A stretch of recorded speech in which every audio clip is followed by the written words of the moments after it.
Hi అండి, welcome to my channel. ఈరోజు నేను మీతో చికెన్ కర్రీ ఎలా చేయాలి అన్నది షేర్ చేసుకుందాం అనుకుంటున్నాను. ఇప్పుడైతే మనం చికెన్ కర్రీకి కావాల్సిన ఉల్లిపాయలని ఈ విధమైన షేప్లో కట్ చేసుకోవడం వలన మనకి గ్రేవీ అనేది చక్కగా వచ్చిద్ది. ఇప్పుడు చికెన్ని 2-3 టైమ్స్ కడిగేసుకుందామండి. ఈ విధంగా నీట్గా వాష్ చేసుకొని చికెన్లో వాటర్ లేకుండా వంపేసుకుందాం.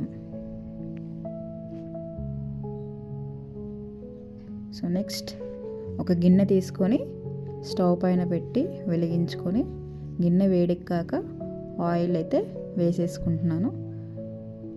తర్వాత ఉల్లిపాయలు యాడ్ చేసుకొని ఇందాక మనం నీట్గా కడిగి పెట్టుకున్న చికెన్లోకి పసుపు, ఉప్పు, కారం, అల్లం వెల్లుల్లి పేస్ట్, 2 కప్పుల పెరుగు వేసుకొని నీట్గా కలిపేసుకుందాం.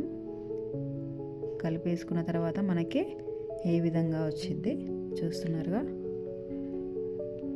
ఇలా కలుపుకున్న మిశ్రమాన్ని డీప్ ఫ్రిడ్జ్లో 10-15 మినిట్స్ వరకు స్టోర్ చేద్దాం.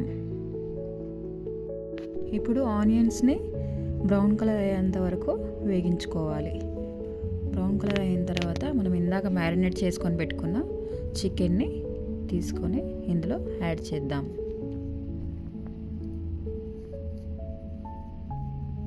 యాడ్ చేసిన తర్వాత మరొకసారి నీట్గా కలిపేసుకుందాం.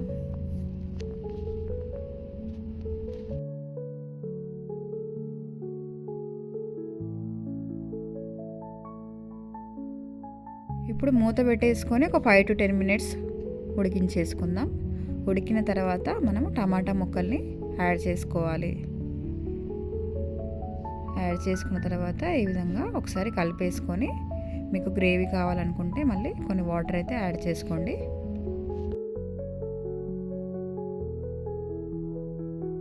ఇలా ఒకసారి కలిపేసుకొని మూత అయితే పెట్టేసుకొని మరొకసారి 5-10 మినిట్స్ ఉడికించుకుందాం.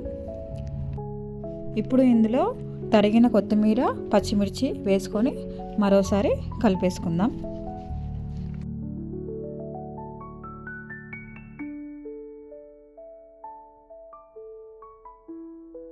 కలిపేసుకొని మళ్ళీ ఒకసారి మూత పెట్టేసి ఒక 2 మినిట్స్ ఉడికించేసుకొని తర్వాత గరం మసాలా వేసుకొని మీకు కావాలంటే మళ్ళీ కొత్తిమీర, పుదీనా వేసుకొని గార్నిష్ అయితే చేసుకోవచ్చు. నేను ఆల్రెడీ వేసాను కాబట్టి మళ్ళీ వేయట్లేదు.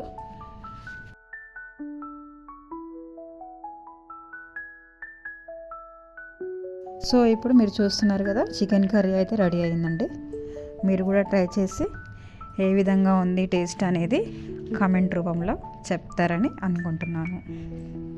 Thanks for watching. నచ్చితే లైక్ చేసి సబ్స్క్రైబ్ చేసుకోండి.